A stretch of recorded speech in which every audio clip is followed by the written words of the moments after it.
Pumapalakpak pa yung ating machine. Okay. Saglit lang po ha. Module 4, part 1.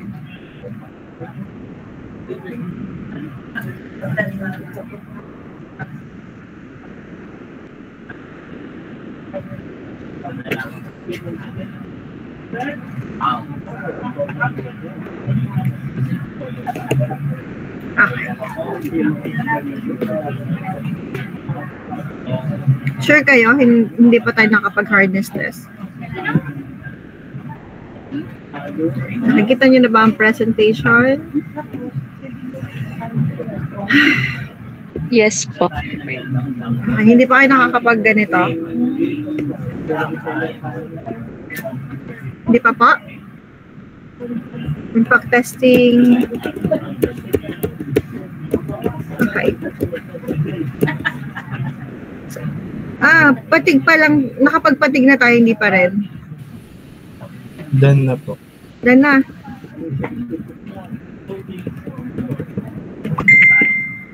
Ito, na-discuss na po natin. Ito po. Na-discuss na natin to.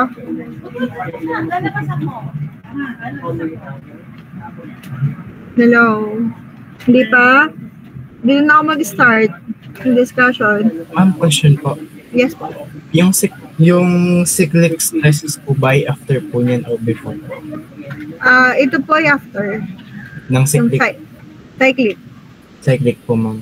Apo. Hindi pa po. Hindi pa. Okay. Sige po. Okay. Ito yung kasi yung sa fatigue testing. Ito yung about sa yung sa cycling, sa cyclist. Sa cycle po ng ating pong fatigue cycle po. Bali doon po because nga po ng cyclic loading ay nagkakaroon tayo ng tinatawag na fatigue failure. Okay. So, yung next po natin is about po yung mga different types po ng destructive testing. So, nakikita nyo ba ng ayos? Lumilipat siya? Yes po. Okay. So, bali, yung mga diniscuss natin last time, katulad po ng tensile test, yung atin pong pinarform po kahapon, and then yung atin pong katulad po ng impact, tsaka yung pong mga compression, torsion, so lahat po yun is sa destructive testing. So under po siya ng destructive testing. So pag sinabi natin na destructive testing, so sinisira natin yung material in order to determine po yung kanyang property. Yung katulad ng ginawa natin kahapon, di ba, na pinutol natin yung material para ma-attain natin or ma-determine po natin yung kanyang mechanical properties. Ano po?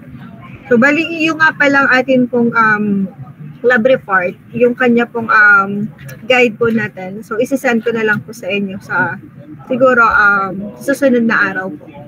Ano po? So, paalala nyo sa akin na minsan kasi, sobrang daming ginagawa ko, nakakalimutan ko po. So, paalala nyo po sa akin ha.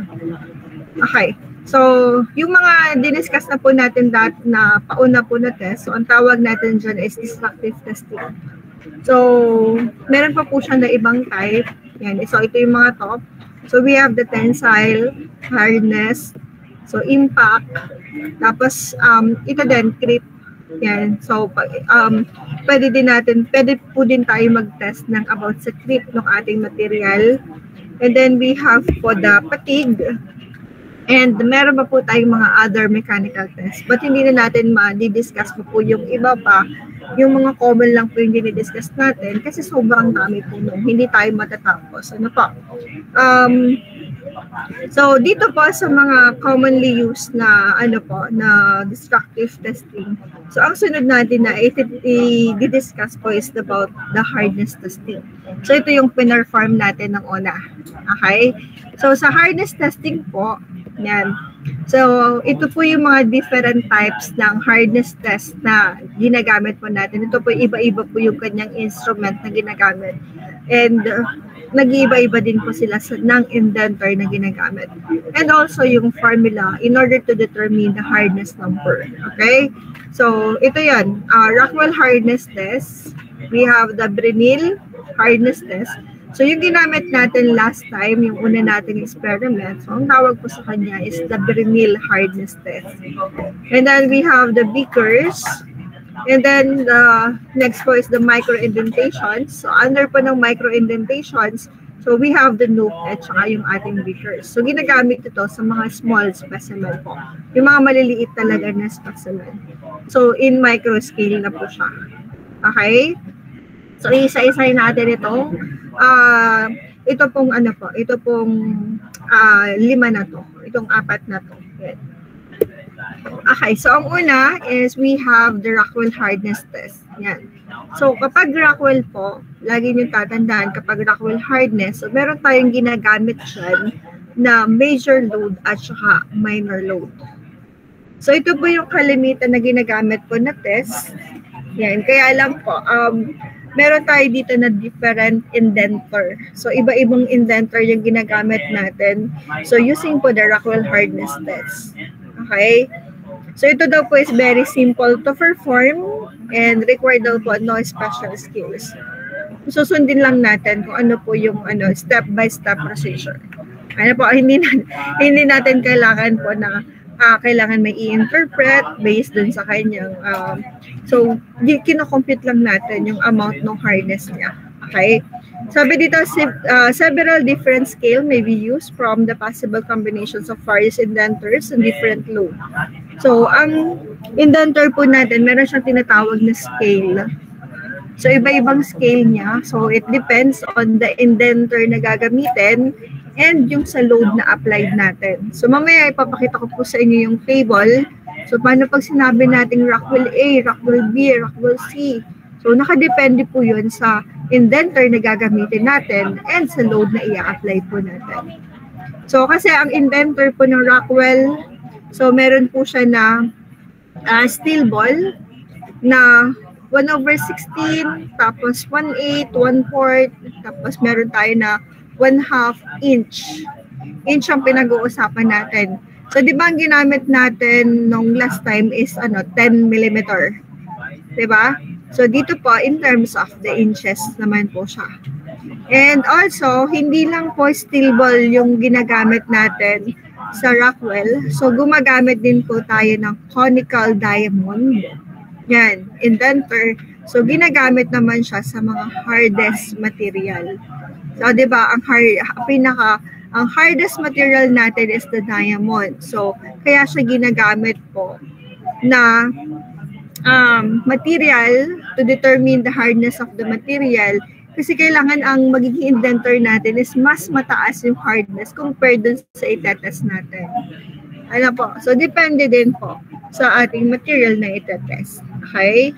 So, ibig sabihin, kapag hindi siya na-indent, therefore, mas mataas po yung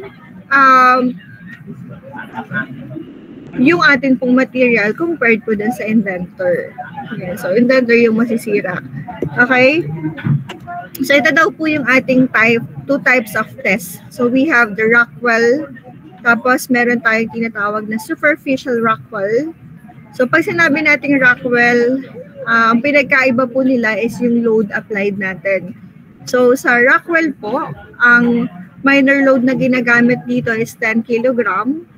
Tapos, ang major load niya is nagre-range siya ng meron tayong 60, 100, at saka 150. So, depende po dun sa kanyang scale. And then, kapag superficial Rockwell naman, di 3 kg yung minor load na i-apply natin. So, para mag-a-apply muna tayo ng minor load. Tapos, mag-a-apply naman tayo ng major load. So, we have 15, 30, and then 45 kilograms. And then, meron silang, ang designation niya po is, meron tayong, yung sa scaling niya po ay, depende po siya sa load. Tapos, ang letter naman niya, nakadepende naman po sa type of indentor. Yun po yung kay superficial Rockwell. So, kapag kay Rockwell naman, siya po ay, ang nag-represent po niya is yung letter. So, yung letter po, may corresponding siya na indentor at saka load na i-apply natin. And, so, this one is yung ating formula po in order to determine the hardness number of the material. So, ito yung formula natin ha. M minus daw po ng H2 minus ng H1 all over daw po ng 0.002. Okay? M minus ng H2 minus ng H1 all over daw po ng 0.002. So, yung H po natin na gagamitin, ito po yung height or yung depth ng pagkaka-indent. Ang pinag-uusapan natin dito is yung depth ng pagkaka-indent. 'Di ba yung ginamit po natin sa ano po, sa Brinil po is yung the diameter. So, dito po is yung depth ng pagkaka-indent ng ating material. Nung in-apply natin yung major load, yun po yung para sa H2. And then yung H1 naman po is para sa minor load na in-apply natin. Ano yung depth niya. And then, ang value po ng M, depende po dun sa scale natin. So, kung ang scale po natin ay AC at saka D, so 100 yung gagamitin natin. Pero kapag naman ang scale natin is hindi po, yung mga other scale po, maliban po dito sa ACD, so ang gagamitin naman po natin is 130M. Yan. So, paano ba tayo ano po ng scale sa Rockwell hardness? So, may example daw po tayo dito. Pag sinabi po natin na 80 HRB, kita nyo yung 80 dito? Yan, 80 HRB. So, ang nire-represent po niya is siya po ay Rockwell hardness. And then, ang kanya pong yung 80 po natin is the scale po niya. Yan, pag yung B naman po is yung scale na ginamit. So, yung kada scale po, meron siyang corresponding na load applied and yung type ng indenter na gagamitin. So, kapag ganda naman, 60 HR 30W. So, ibig sabihin po niya, ang kanya pong hardness is 60. Tapos, HR, so Rockwell hardness, and then 30W. So, ang ginamit niya po is 30W na scale. So, ganun po yung pagbabasa natin. So, pag sinabing 80 HRB, so 80 yung hardness number using the Bernil hardness, and then B scale yung ginamit natin. So, ganun po kapag i-interpret po natin siya. And then, ganito po yung nangyayari. Kita niyo po, ito yung ating H1. So, mag-i-indent po tayo or mag-apply po tayo ng minor load. So, yung height po or yung depth natin ng pagkaka-indent ng ating minor load, yun po yung H1. And then, yung H2 po natin is yung kapag, ano siya, major load naman yung in-apply natin. So, naiintindihan po ba?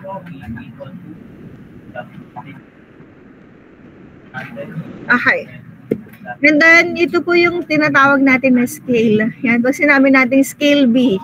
So, ibig sabihin, ang ginamit niyang indenter is 1/16" ball. Tapos, ang major load na in-apply natin is 100 kg. Kalimitan po ay BH lang yung ginagamit. Sa letter C naman, so we have the diamond po. Diamond indenter yung gamit niya. And then yung major load applied natin is 150 kg. So, yan po yung scale na tinatawag natin. So, yan po ay yung normal na Rockwell hardness. Kapag po siya ay superficial Rockwell hardness scale, so, kanina ay 30W. Yan, 30W, ibig sabihin po, ang ginamit nila na indenter is 1/8" ball. And then, ang major load applied nila is 30. Nakuha po? Nakuha nyo? Nakuha? Hello? Yes po, ma'am. And then, after po, yan, ito yung itsura daw po ng indenter na ginagamit sa Rockwell. So, ito yung sa diamond. Yan. And then, this one naman po, ito po yung sa steel ball natin. Tapos, meron ako dito na video. Okay. So, mamaya na lang natin panoodin yung video kapag may time pa po tayo. So, doon naman po sa atin kung parang sa module, parang nakalagay naman po doon yung ano po ng video. Okay? So, pwedeng mag-proceed na tayo sa Bernil. So, halos ganun lang din naman po yung natin Rockwell. Halos ganun lang din ang gagawin. So, itataas natin. Tapos ilalagay yung specimen dun sa stand. And then i-apply po yung load. Okay? Yan. So ngayon naman, familiar na po kayo sa ating Brinell hardness test. So ito naman, sa Rockwell kasi, di ba, dalawang indenter yung ginagamit natin. So kay Brinell, so ang ginagamit lang po nito ay, ano lang po, steel ball. Ano po, steel ball lang siya. Sabi dito ay hardened steel. The diameter hardened steel indenter is 10 mm. Pero yung atin pong ginamit, meron pa po siyang other diameter. Di ba, meron pa tayo doon na 5 mm, meron pa din tayo na 2.5. So, yun po, pwede po siyang i-vary doon.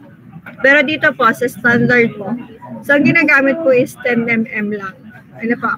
So 10 mm, tapos ang kanyang standard load range niya is between 500 hanggang 3,000 kilogram.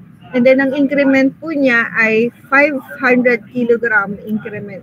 So yung ginamit natin, di ba, meron tayo doon na 62.5, parang 250, mga ganon. So, pwede naman siyang i-vary ng ganon. So, depende kasi dun sa gagamitin din po natin na hardness. Depende po sa apparatus. So, yung sa standard kasi, 10 mm lang siya. And then, 500 kilogram po yung kanyang increment. So, start siya from 500 up to 3,000 kilogram. Di ba yung ginamit natin ay 3,000 kilogram sa steel, sa ating carbon steel. And then, yun. Sabi dito ay, during the test, the load is maintained constant for the specified time between 10 and 30 seconds. So, hanggang 10 and 30 seconds lang po kapag siya is standard. Pero doon, based po dun sa operational manual nung ginamit po natin na Brinell hardness test, so ginamit natin yung sa isa, di ba, sa aluminum. So we have po 60 seconds or katumbas po niya is 1 minute na in-apply po natin yung load. Okay? And then, ganito po yung kanyang formula. Yan, P all over daw po ng pi d all over 2.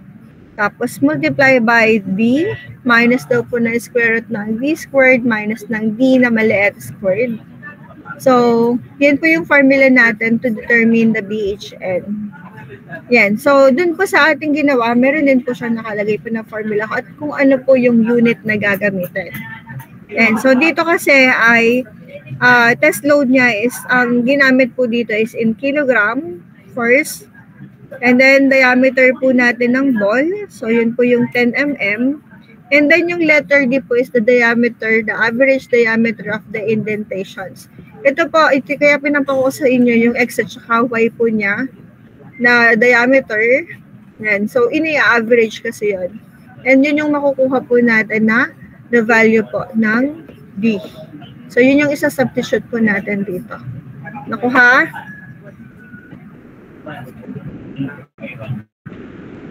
Nakuha. So, mag-actual na naman tayo kaya medyo nagigets nyo po yung aking pong sinasabi. And then, ang sunod natin, we have po the Beaker hardness tests. Yan. So, yung Beaker hardness test naman, so, ito po is, wala naman siyang steel ball. Ang ginagamit po niya is the diamond indentor. Yun nga lang po, hindi po siya katulad nung sa Rockwell po. Di ba siya? Sa Rockwell kasi is 120 degrees. So, dito naman sa Beaker hardness po is ano siya, 136 degrees. Yan, between the opposite faces. Yan, subjected to a load of 1 to 1,000 kilogram force. So, ganyan naman po kapag Beaker's hardness test.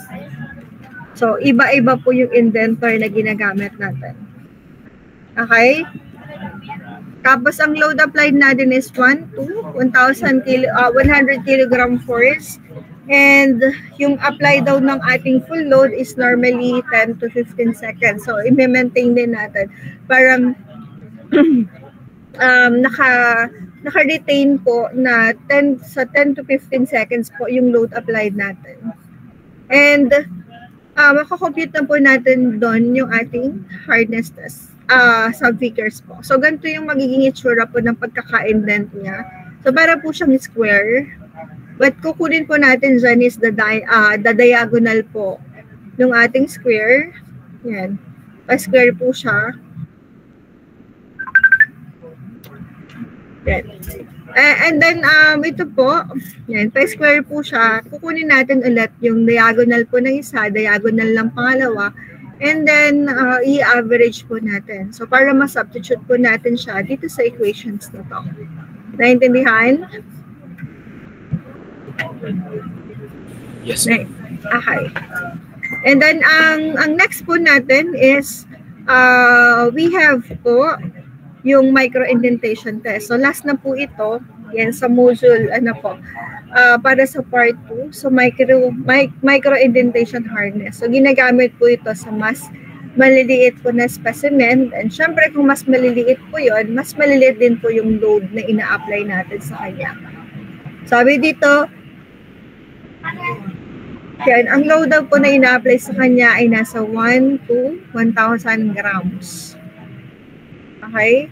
So, bali meron tayong dalawang type. We have the NUP and the Vickers hardness test. So, kapag po HK, yun po ay para sa NUP. Tapos, kapag naman po siya ay Vickers po, ay DHB. Yan, HB po yung gagamitin natin. So, for the NUP hardness test, so ito yon. So, kita nyo po kanina, yung sa Vickers po natin, pa-square po siya. So, dito naman, yan, parang pa-diamond na po yung itsura niya. So, hindi na siya pantay. Hindi na pantay yung kanyang diagonal. Kanina kasi halos pantay.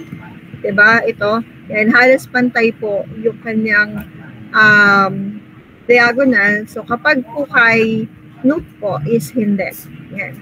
So, ito yung formula na gagamitin natin to determine the NUP hardness test po. Yan. P all over daw po ng C. Ang C po is the constant. Yan. Constant of indentation relating projected area of the indentation. So, the square of the length of the long diagonal. And then, yung atin pong L is yung ating measured length, diagonal of, yan, sabi dito, measured length of long diagonal of indentations. So, ibig sabihin, yung pinakamahaba po na diagonal, so, yun yung gagamitin natin. And then, yung atin pong P is the force applied. Yan. And then, we have here po, the Vickers diamond pyramid hardness. Yan. So, sabi dito, the Vickers diamond pyramid hardness number. Yan. So, ito naman po yung ating formula na gagamitin. So, same lang po siya dito sa hindi po siya micro-indentation. Sorry kasi pang malakihan na Vickers po. Tapos sa pang maliitan, meron din po tayo na Vickers. So, ganun pa rin yung formula niya. But, syempre, ang range ng kanyang load applied po is mas mababa po. Yan. Tapos yan. Meron po tayo na video about po sa Vickers po, micro-indentations. And then, mamaya ko na lang ipapanood yung video ha. Sunod-sunod na lang natin sa YouTube. And then this one po is comparison po between the NUP and the Vickers. So, yung atin pong NUP,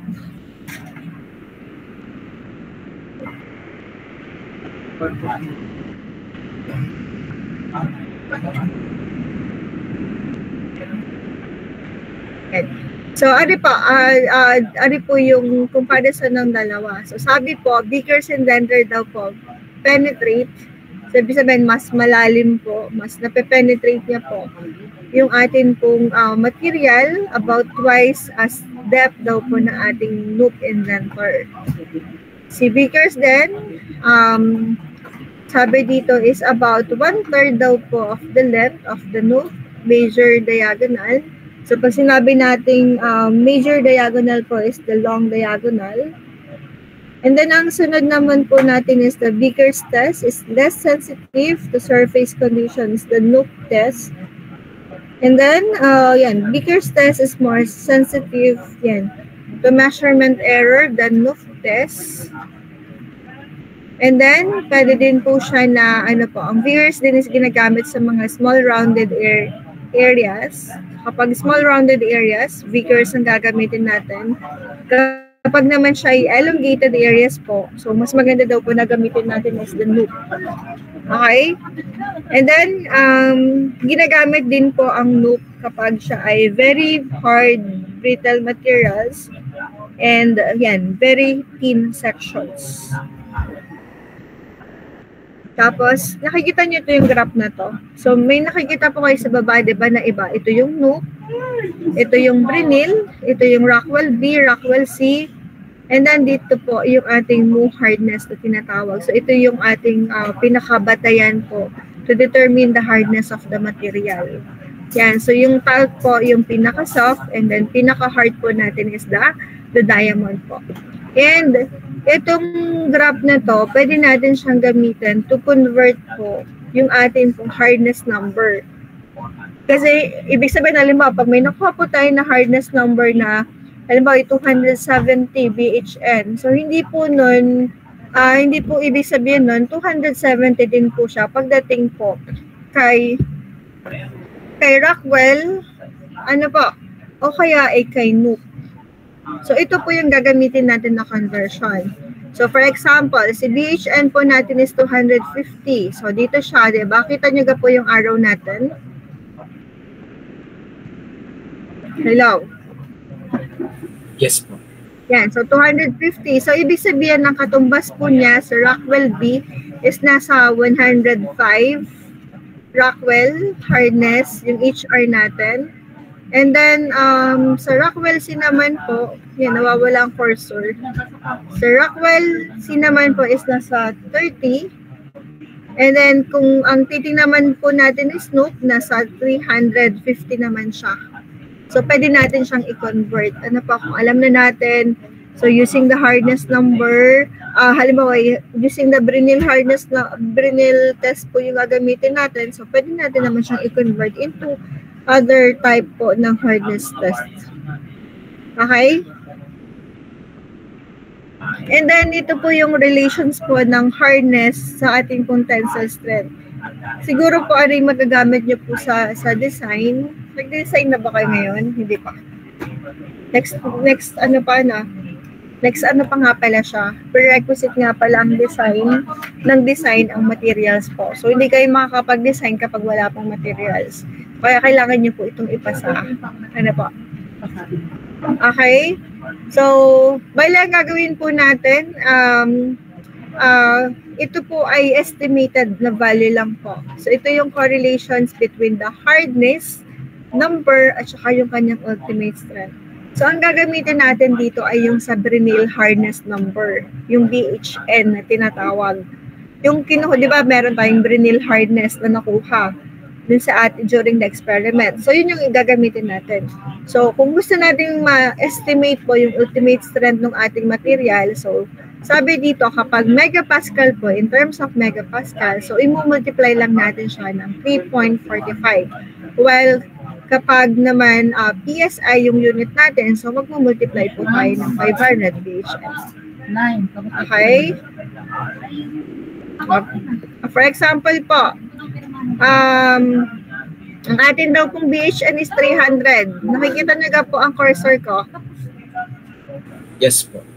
So, areha, 300. So, itataas po natin. For example po ay steel. Steel, ito yon. Yan. So, kung ilalagay po natin siya dito, so, nasa 150 PSI times 10 to the 3 PSI po. Yan. Ibig sabihin na rin, 150 KSI po. And then, kung kukunin naman natin sa kabila, so, nasa ano siya?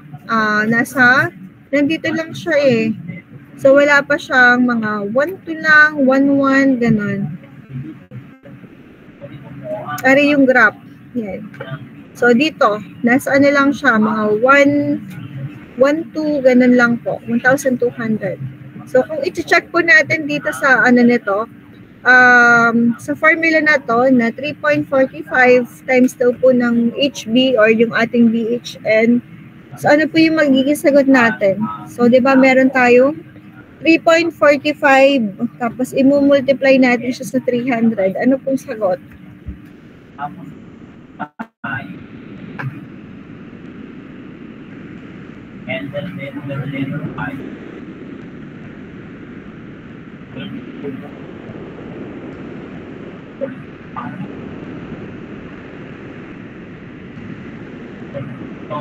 Hello.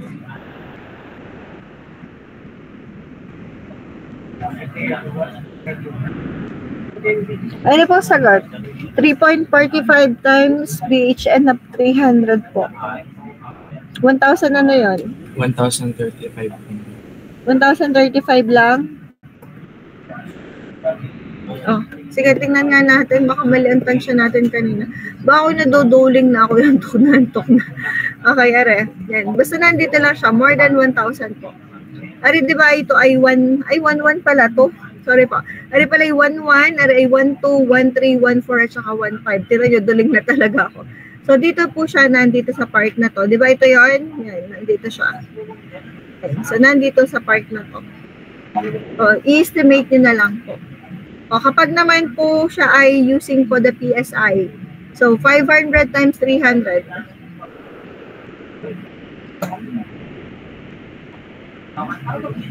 Pwede sagot po. 150,000 po. So, 150,000. So, tama lang po. Di ba ito yon? Tapos dito. So, 150 PSI. So, pwede natin gamitin po yung equations. And pwede din natin itong gamitin kung ang material na kinukuha po natin is same na nandito po. We have the steel, cast iron, or the brass. So, pwede kayong gumamit ng graph o kaya ay by formula to estimate po the ultimate strength of the material. Okay?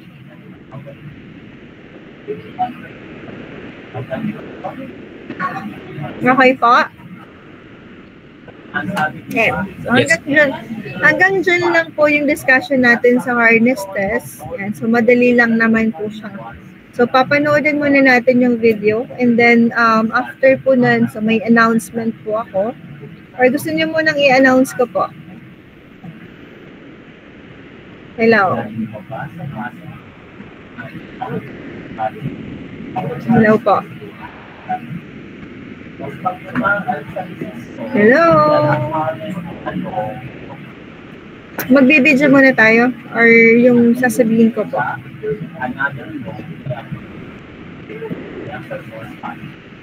Hello, everyone. Nandyan pa ba kayo? Yung video po muna, ma'am. Alan? Yung video daw po muna. Okay, so video muna po. Baka bad news kang sasabihin ko. Okay, so wait lang ha. Akin lang po ika-copy po yung ano para mapanood niyo po siya sa mismong YouTube.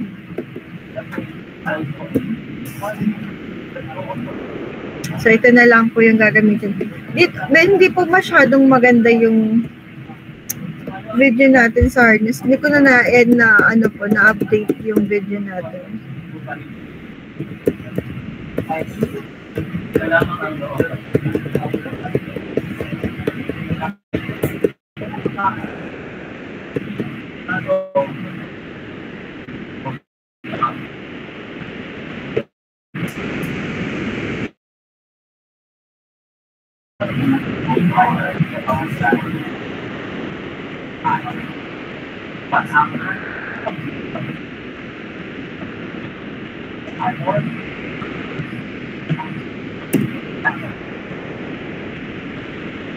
Okay, so papalitan ko lang po ng presentation para ma-rinig niyo po ng ayos. Pero, aribong unang video, wala po yata siyang sounds. Kalimutan ko na baga kung may sounds siya or ano. Pero parang sa pagkakaalala ko po wala siyang sounds. So, pag may sounds, ay di meron. Okay. Nakikita niyo na po? Yes po. Nakikita niyo na po ng ayos? Yes po. So, parang maliit lang siya. Okay.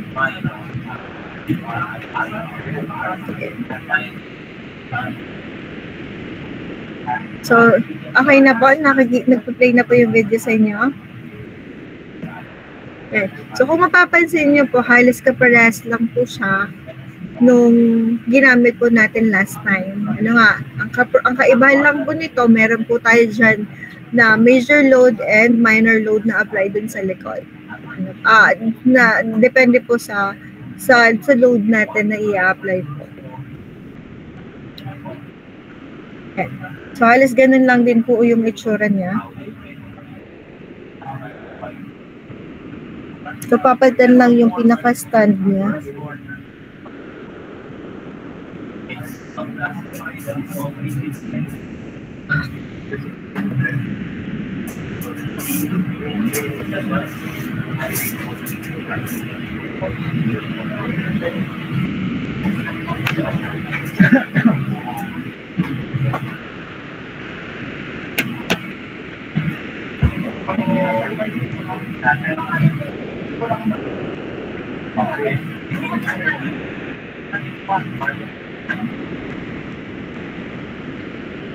So, dito po, yan, yung to-test dryer. So, yun po ay mag-a-apply po siya ng minor load.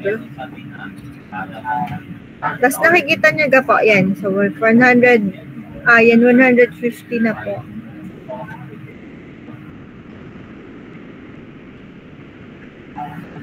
So, itatas lang din natin. Nakatulad ng ginawa natin last time po.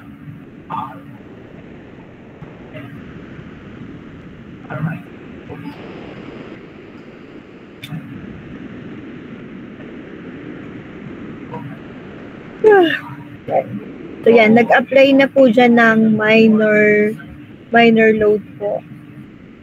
So nakita nyo ba meron letter C, tapos meron tayong letter B.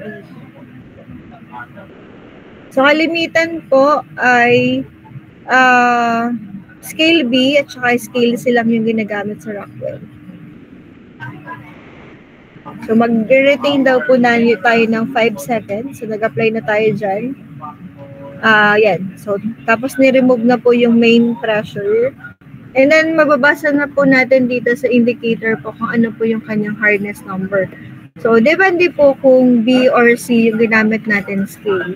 So, kapag B, so yung sa red part natin siya titingnan. And kapag C naman, ay dito sa black naman po tayo titingin. Yan. So, doon natin siya i-retrace. Ako ha? Brinil, hindi ko na po siya ipapakita sa inyo ha kasi alam niyo na po kung paano po siya dinidetermine. So, doon na tayo sa dalawa pa po. We have the beakers. Tsaka yung sa atin pong micro-indentations. So, yung beakers po, pares lang naman siya dun sa micro at saka yung sa macro po. Wait lang.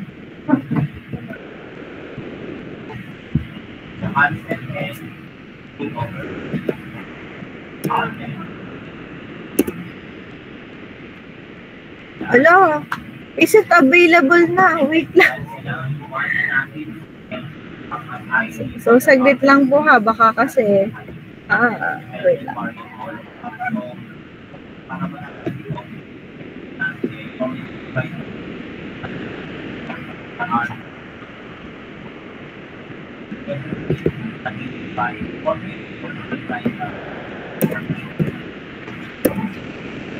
Yan. Meron na ulit siya.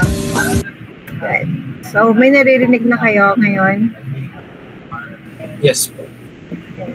So, ito naman po yung sa beakers. So, madali lang.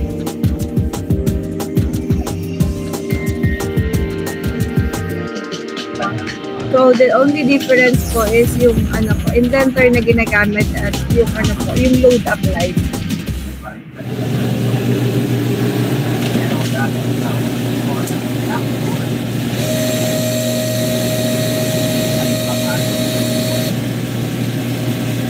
So, ito po, nagpe-prepare siya ng test sample. So, from powdered po, yan. Dapat mga ganyan na lang yung sali naka-powdered. Kaya lang wala tayong pang-prepare ng test sample. Tapos yun, nag-kinompress. Kita niya ka po, oh yan, pinagawa ng test sample. Ang bilis lang. Micro hardness test pala yung aking napili na ano. Sorry po, sabi dito. Ay, micro indentations na po siya na bigger. Basically, it's one of the properties of the material, mechanical properties of the material. How hard it is on a microscopic scale. This is the actual indent that the machine takes. When it does the hardness, it leaves an indent behind, and it measures the indent. And from there, it... Sorry po yung sa napauna ko palang nakuha na video po is sa Nook. So ito po yung Nook, kaya po siya yung HK. So kita niyo po, mas malaki po yung kanyang diagonal dito. So yun yung i-measure po niya. Pag na-measure yun, isa-substitute lang po dun sa formula and then makukuha na natin yung Nook hardness number po.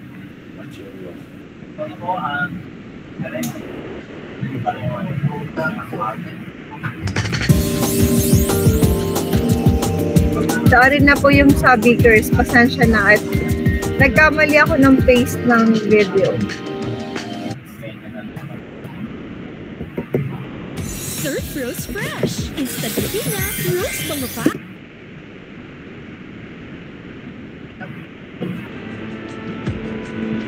Yeah, so ari na po yung sa mismong Vickers hardness test po. The Vickers hardness test. The hardness of a compressor wheel for a turbocharger is to be measured using the Vickers method. The main principle of this hardness testing method is to press a pyramid-shaped diamond indenter with an exactly defined force onto the test piece and then to evaluate the surface area of the indentation.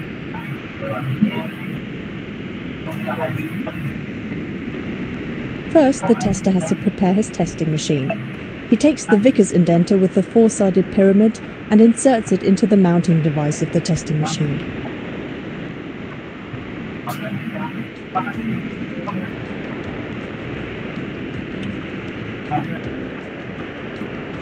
He then places the compressor wheel on the support table and rotates the microscope lens into its working position. With a hand wheel, he adjusts the height of the support table until the test piece surface is displayed in focus on the screen. Next, he moves the test piece around on the support table until the right spot for the hardness test is displayed. Now that everything has been prepared, let's begin with the test. After pushing the start button, the diamond pyramid pans down and carefully touches the test piece surface. The test force slowly increases to its specified value. After holding the test force constant for a certain time, the indenter lifts again, pans back, and the microscope lens resumes its former position. This is the magnified indentation on the display screen. With the control knob, the tester now places 4 measuring lines at the corners of the indentation. Doing that, he can easily measure the length of the 2 diagonals.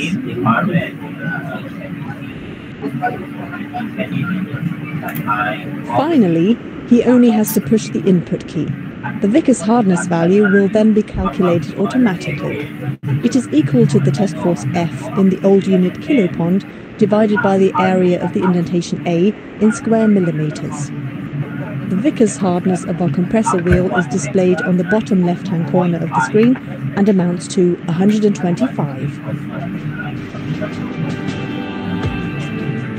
Okay, so yan, kita nyo po yung difference between the Nook at saka po yung ating sa Vickers hardness po. So, kita nyo naman po, 'di ba? Parang ano lang siya, parang square po siya na pa-diamond. Pero yung isa po kasi sa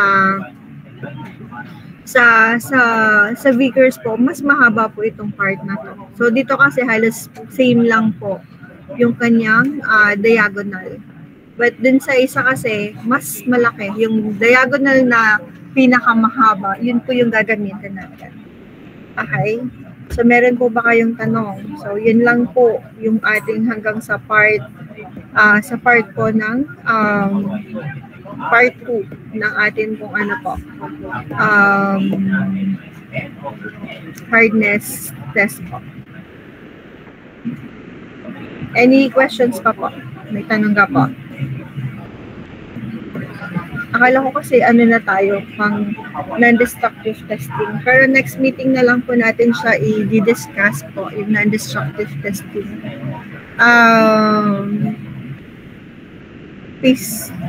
Pinag-isipan ko pa nga kung face-to-face po tayo next meeting. Meron kasi, yung mga hindi po nakapag-experiment, so mag-schedule po ako ng experiment po next meeting. Lalong-lalo na po yung yung malalayo lang po ha. Pag ang dahilan po na reason ay dahil ayaw mo lang pumasok ay hindi po pwede. Din sa mga malalayo po, kaya hindi nakapunta po kasi malayo. Yan. So mag-schedule po ako ng experiment po next week. Yan. Pero hindi ko sure kung same time kasi baka halimbawa sa section 1 baka dalawa lang or isa yung hindi po nakapag-experiment. So isasabay ko na po siya sa other section. Meron po ba dito na hindi nakapag-experiment? Taas po ang kamay. Sino pong hindi nakapag-experiment? Meron pa? Dalawa. Sino pa? So, baka isabay ko na po kayo sa other section. So, maghahanap tayo. Kung gusto nyo po, makipag-usap na lang kayo sa other sections kung kailan kayo magiging available. At kung kailan din po ako magiging available next week. So, pwede po ako ng Wednesday ng umaga at Thursday ng umaga. Naku ha? Yan. So, kung available po kayo ng Wednesday or Thursday, dito na lang po natin i-schedule. So, kasama po yung other sections. Okay po?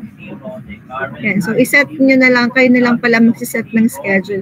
Kasi hindi ko alam po yung schedule nyo para-parahas. Hindi kasi pwedeng isang group. Ito po yung time ng pag-experiment. Sunod na group, ito po yung time. So, di magpapabalik-balik po ako dun sa atin pong laboratory. Medyo malayo din po siya dito. Ano pa? So, makipag-coordinate na lang po kayo with the other sections and pakikuha po ng list ng mga hindi po nakapag-experiment and para mapagsama-sama na natin yung mga hindi nakapag-experiment.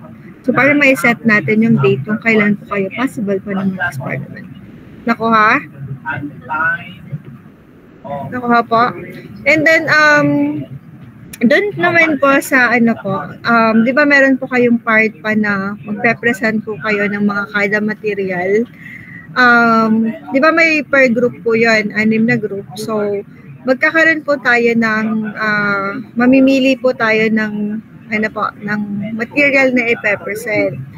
Pero baka kasi magkaunahan sa mga same, yung mga material. So, mas maganda kung ang tawag dahil iroleta na lang natin kung sino yung mapapa-assign na group per topic.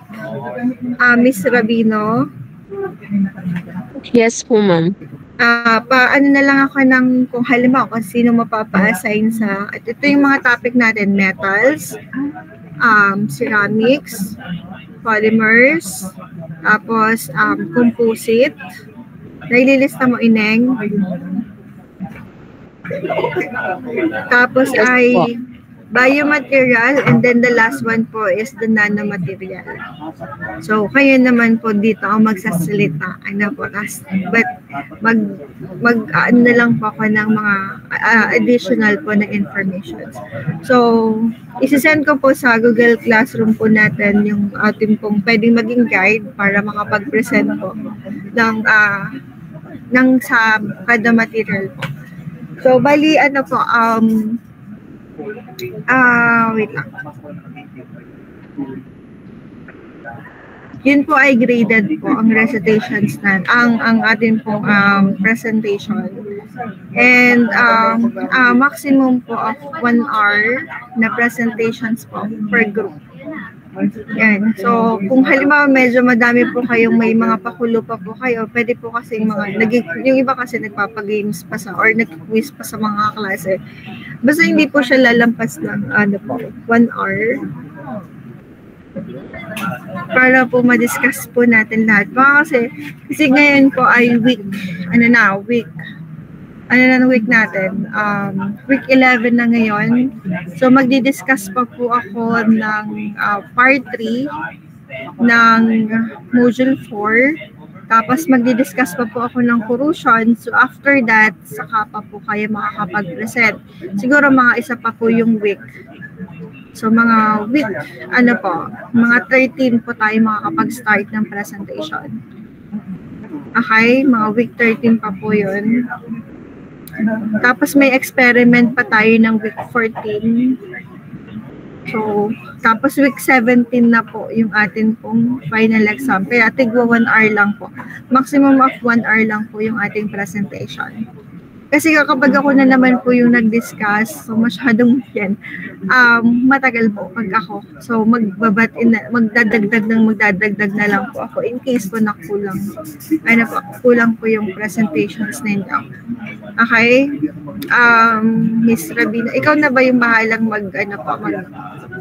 mag-assign? Sige po ma'am, iroroleta ko na lang po. Pwede mong iroleta na siya ngayon. Sige po. Para kita din nakaklase. Bali, ang materials nga po ay metals, ceramics, composite, polymers. biomaterials. May polymers po. Polymers, biomaterials, and nanomaterials. Okay. After kasi niyan, after ng topic na yan, so meron pa rin tayo na yung pong recycling ng ating mga materials. Selection, recycling ng ating mga materials at saka yung kanyang mga environmental impact. Ano pa? Okay, sige pa. I-relata mo na inay. Para kita din ng kaklase mo. Baka sabihin ay nandaya ikaw. Sabihin mo, bakit ko hindi na pong assign? Sige pa.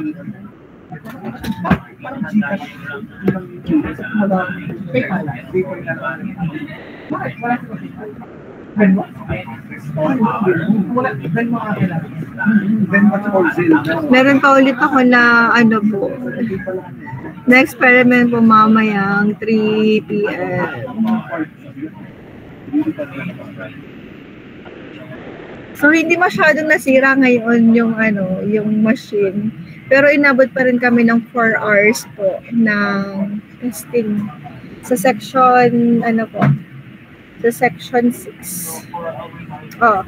Ito muna ay ang muna natin is group 1. So saan mapapa-assign ng group 1?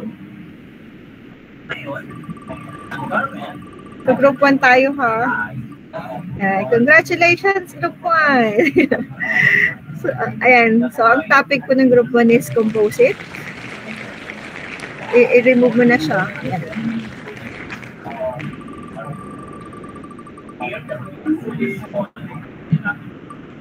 Group 2 naman, yan. Polymers.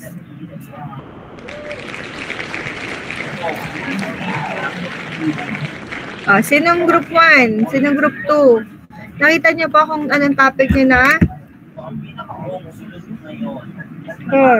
Okay. Next po. Group 3 na tayo.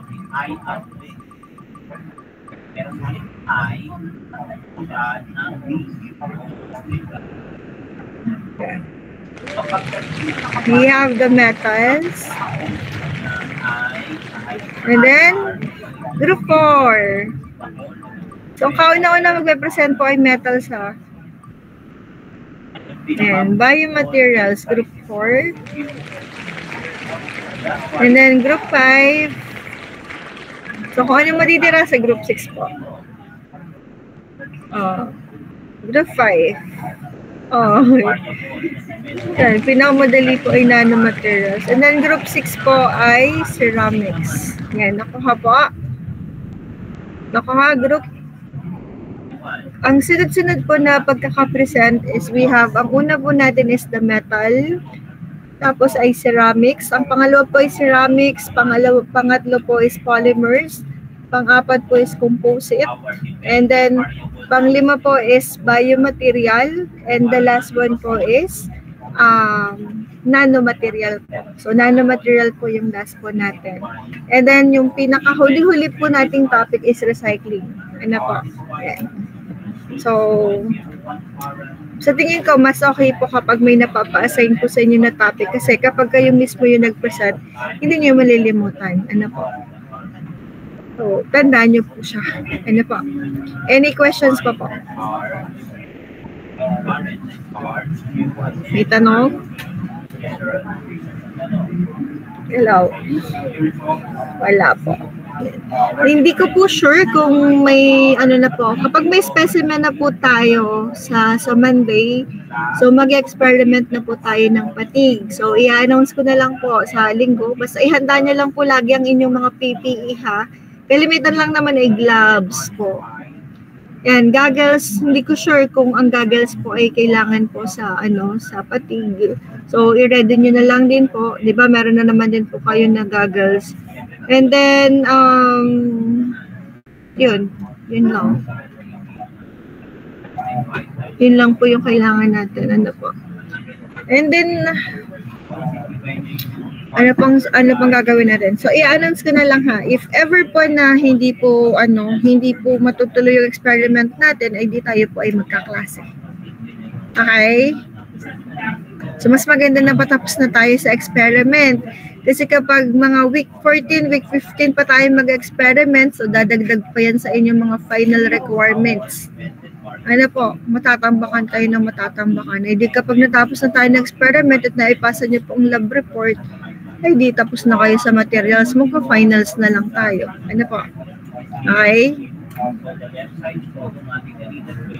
Okay po, ang experiment po ay ang percent po niya sa grading, wait lang ha.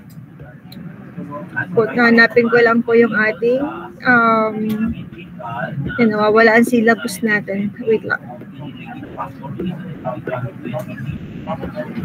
ME 413 syllabus. Wait lang ha. Hindi ko makita yung hindi ko alam kung saan ko na-save yung updated na syllabus. 2023 to 2024 pa yung nandito. Wait lang, hanapin ko lang po sa downloads. So, malaki po ang percent ng ng lab report. So, sa lab report kasi, mga nasa 30% po.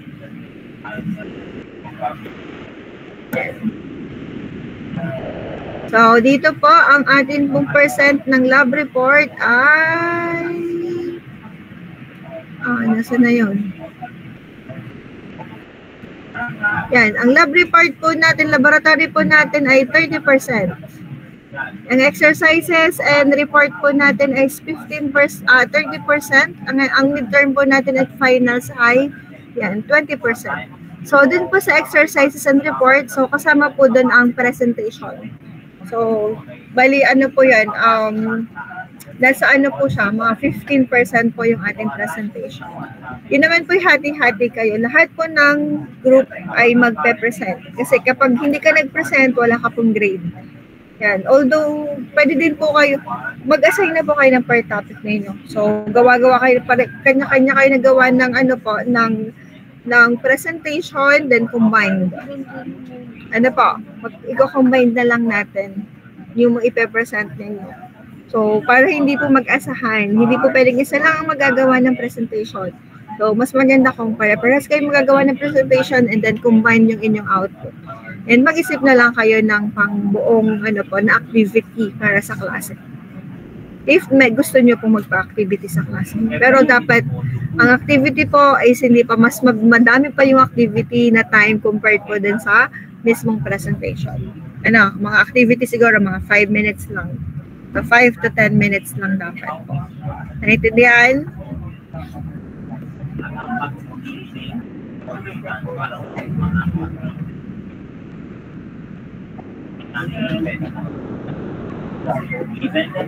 Okay? Meron pa bang tanong? Yan. So, hindi ko na maitutuloy yung non-destructive kasi kukunti na lang yung oras, mabibitin lang po tayo. So, sa next meeting ko na lang po siya i-discuss sa inyo. Siguro mga 2 hours discussions din po yun. Any questions pa po? Yes po, Ms. Pabino. Ma'am, kailan daw po ang pasa po ng experiment, ng lab experiment number 2 po? Number 2, pwede di ba, sa week 12 kasi ay face-to-face natin. Susunod po, week 14. Kasi kukunin pa natin yung yung data. Hindi pa natin nakukuha yung data, di ba? So, kailangan natin yon para makagawa po tayo ng lab report. So, mga week 14 po ang ating experiment number 2. And then, if ever na week 14, week 12 tayo, or week 14 tayo makapagawa po ng sa fatigue. So, week 16 naman po yung ating experiment number 2. Okay?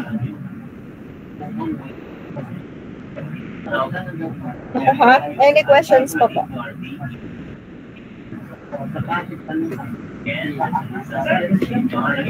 Wala na?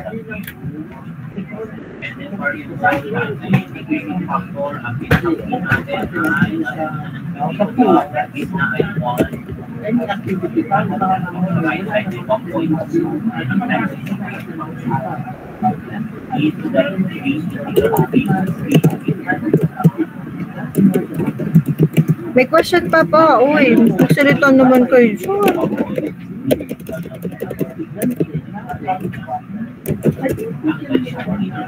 Hello? May tanong pa or wala na?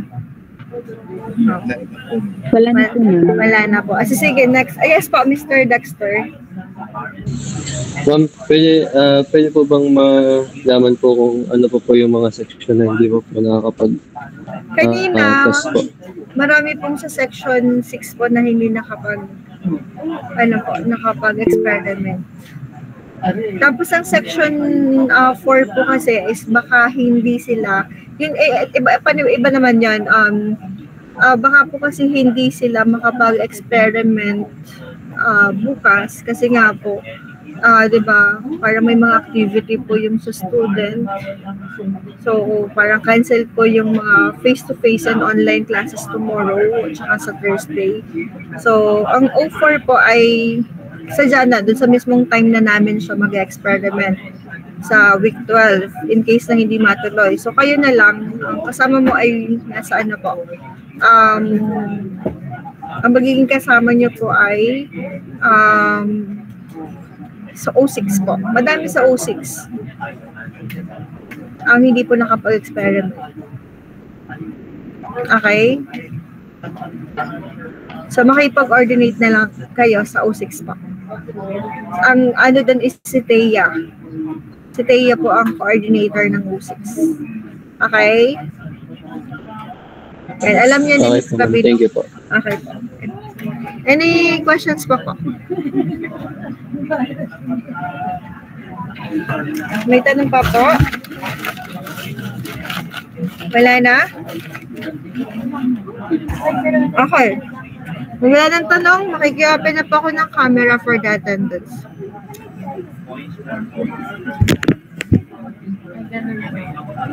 Nakain na ulit ako.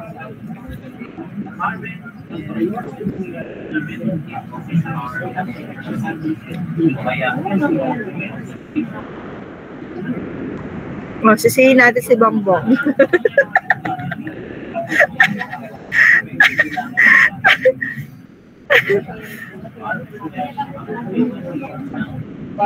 Okay.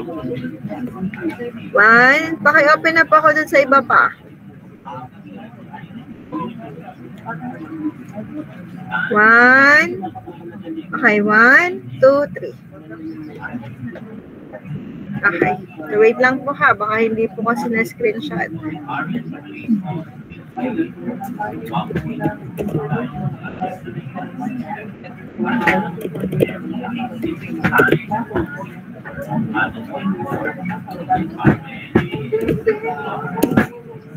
Okay na po. Any questions pa po? Wala na? So kung wala na po, ingat po kayong lahat. Thank you po sa pag-attend. Thank you po, ma'am. Thank you po, ma'am. Thank you po.